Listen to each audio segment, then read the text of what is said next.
All right, welcome to the fourth and final review of the evening.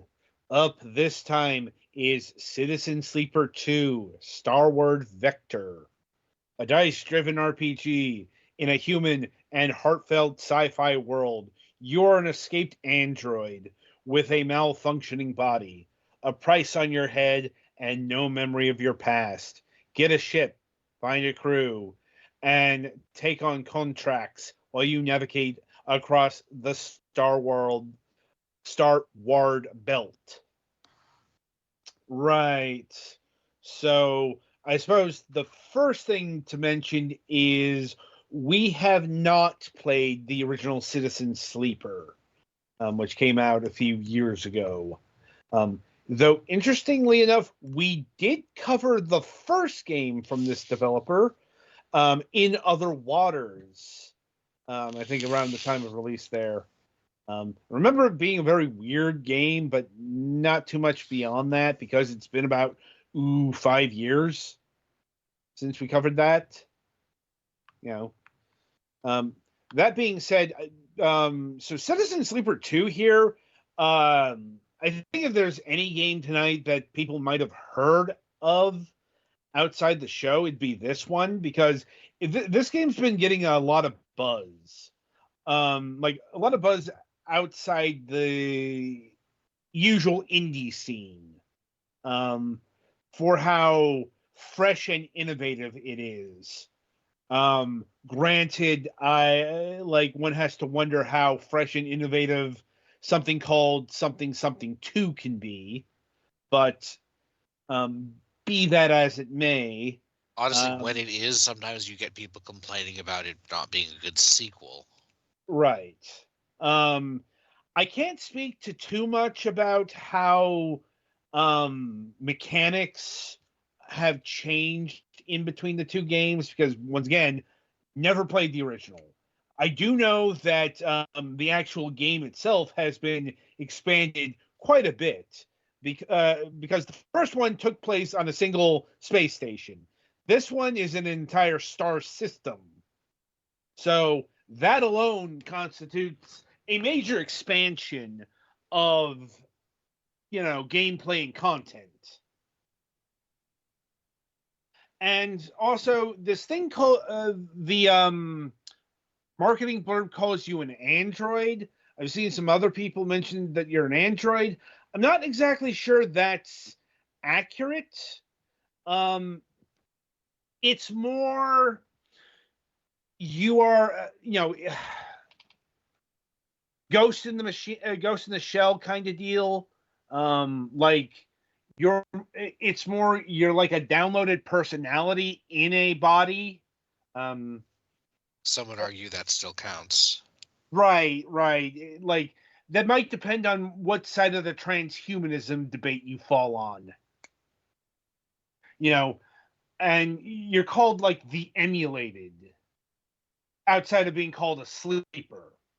And by the way, that is how you will be addressed in the game as sleeper, no matter what name you put in. Yeah, emulated suggests that it is a downloaded personality that is probably a copy. Yeah. Um, but I suppose that doesn't matter too much uh, because you are not all there. Like that's a big part of the opening dialogue. This character Lane interrupted your reboot about halfway through, and so you've got not a few wires loose. Like you don't have any personality quirks or um, mental illnesses derived from that. Thankfully, it's more you have RPG induced amnesia. Although in this case, it's less what you remember about your past, and more providing the blank slate to which to project yourself on. At least that's the sense I got. Um, Anyway, aside from that, you can choose classes here, which will play a part in the gameplay. Which mentioned at the top, this is a dice-based RPG.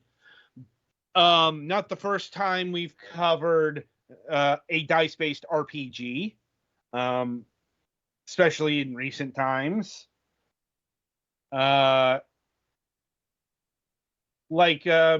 too long ago, we covered a game called Perfect Dice, but that was a much more traditional role-playing game affair, just with dice rolls integrated in with the, in replacing basic turn-based stuff. What this game is doing is a lot more interesting, because it's setting. I guess the best analog I can think of is like a choose-your-own adventure game novel or adventure novel or something like that. Because there's no combat, or at least you don't get into battles, you don't fight robots with dice, kind of deal. No, this game's doing something a lot different than that. In that, whether it be the contracts that were mentioned in the blurbs, or like just exploring the station, every turn, called a cycle, you will get 5 dice rolls. And those dice rolls will be determinant in the success of your activities. Be they everything from sleeping to gambling to fulfilling a dangerous mission. And obviously, the higher the dice roll, the better the outcome. And where the stats come into play is, first of all, proficiency. Like the engineer is going to be more proficient in, I'm trying to remember the exact stat here. No, I guess I have a question about the dice rolls. Is it like a binary? You get a high enough roll, it's like pass or fail, or is it like variable depending on what you roll? I'm not exactly sure what you're asking here. Like, say, you are there degrees of success? Yes. Yes. Fair. All right. I didn't know if it was like, if you didn't. I was going to get to this. Okay, yeah, go ahead. But it's actually a very important mechanic to the gameplay, and that is, it's not just a matter of pass fail. It's a matter of pass fail, and you done fucked up. They're like positive, neutral, and negative outcomes, they call them. So you can have a critical failure, basically. Roll those nat ones, baby. Though its quantification is weird, because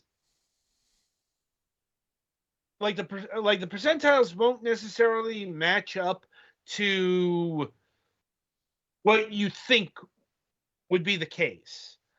Like if you have a dice that rolled with 2, it's going to display 50% neutral outcome, 50% negative outcome, which might seem weird on a dice roll of 2, but what you got to remember is there are 3 tiers, not 2 tiers, being considered here. Is it always bigger number better, or? Yes. All right. Like you want 5s and 6s and such. You don't really want 1s. But that comes into therein lies the meta strategy. Because the real brilliance of this game is where the dice are rolled. And that's at the beginning of a cycle. And that spans the entire gamut of what you're doing, as opposed to other games which would individualize and compartmentalize this action. That is to say, instead of being able to walk around a station with the 5 dice rolls, you go into a shop with the dice rolls. Or, and this also factors into the contract missions. Because there are additional pressures that are put on to you. But there's also valve releases as well, because that's where your crew comes into play. The contract missions, that's like where the real high octane danger stuff comes into play. Like, you have to get a core from a derelict ship, but it's all booby trapped and stuff. And your crew have an additional amount of dice rolls with them and different skill sets that can augment in different capacities. Truth be told, the skill sets don't matter that much because, how do I put this? They put like 2 ways to get through a scenario. And it's like, oftentimes, if you don't have the skill set here, you'll have it for the other. Not all the time, but enough of the time. Where it felt like a bit on the margins, if you get my drift. Like, this should have mattered more than it did. Oh, well, the attempt was there. But in terms of the time pressures, what they call stress. Stress will build up every turn, every cycle you are still engaged in a contract mission. And what does stress do? Damage. What gets damaged? Your dice. Your dice have the hit points here. So the more stress you accumulate, the higher the chance that your dice are going to get damaged. And each die has 3 chits of health. And if they lose all of their HP, you can no longer use that die. Can they be repaired? Yes, but it's not an auto repair. It's not a regenerating repair. You have to pay money. Does it take a lot of resources? It takes a fair amount of resources. More resources than you would often see in a modern day RPG. Like, you actually have to get an amount of money and go to the repair shop and I presume having to do a dice roll. I didn't actually break any dice in my time playing the game. This is a little bit strange because it seems to be implying that these dice are also physical objects in game or in the game world. Very possibly. I'll be honest, this game is pretty dense with the prose and, well, not with the prose, but with the dialogue and stuff. It's like, I guess in a cyberpunkish setting that wouldn't be the weirdest thing. Yeah. I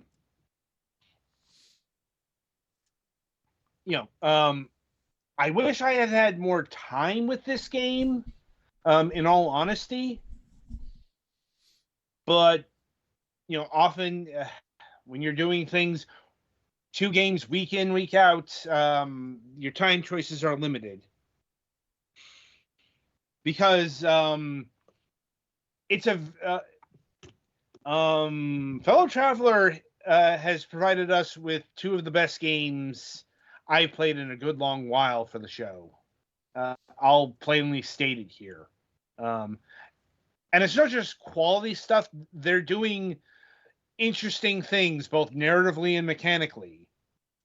Or I guess them and their developer friends.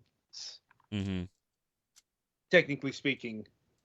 But yeah, this is well worth a pickup if you're not intimidated by real pressures.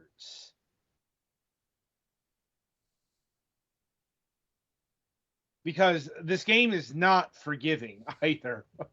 In fact, I was on the verge of failing a mission when I had to move on to next week's games. Ooh, it's been unfortunate there. In terms of the themes of the game, I can't really talk about that because honestly, that's a big spoiler.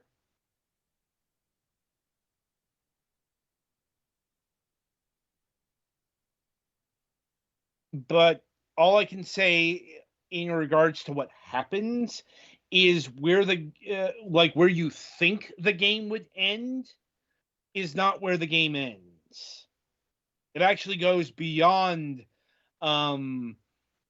perhaps the expected events and gets into a treatise about deeper stuff.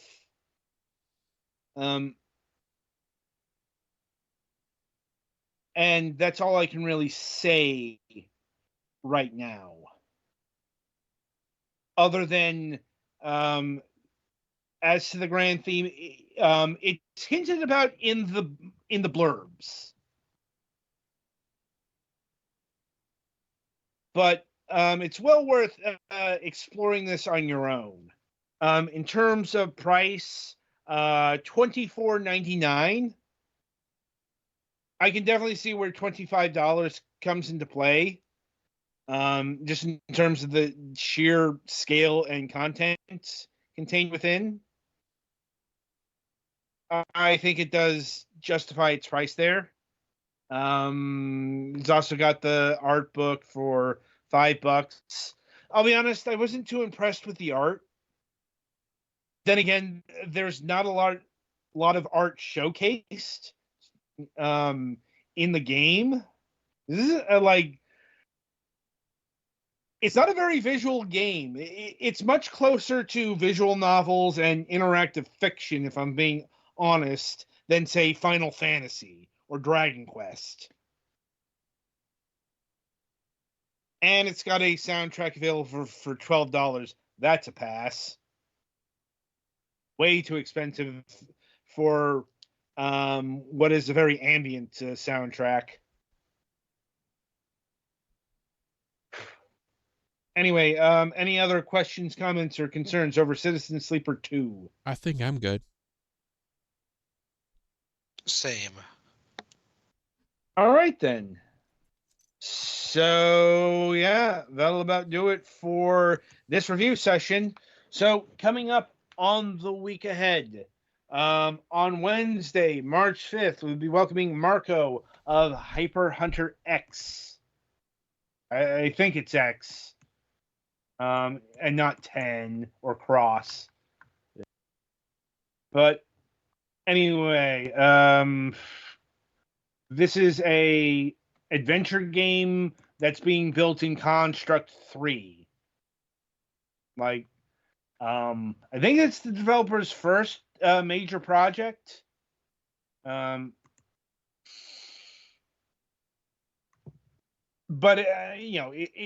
it's one of these passion projects that's been done part-time, spare time over the course of 4 years, which is actually probably the most common dev story we get on our program, if I'm being honest here. I'm not saying that's bad or anything. It's just, whatever reason, that's our typical dev story. Still, I look forward to hearing more about the game. No Friday show this week, and we do have a new episode of MSP planned as well. So, until next time, I shall wish you good gaming.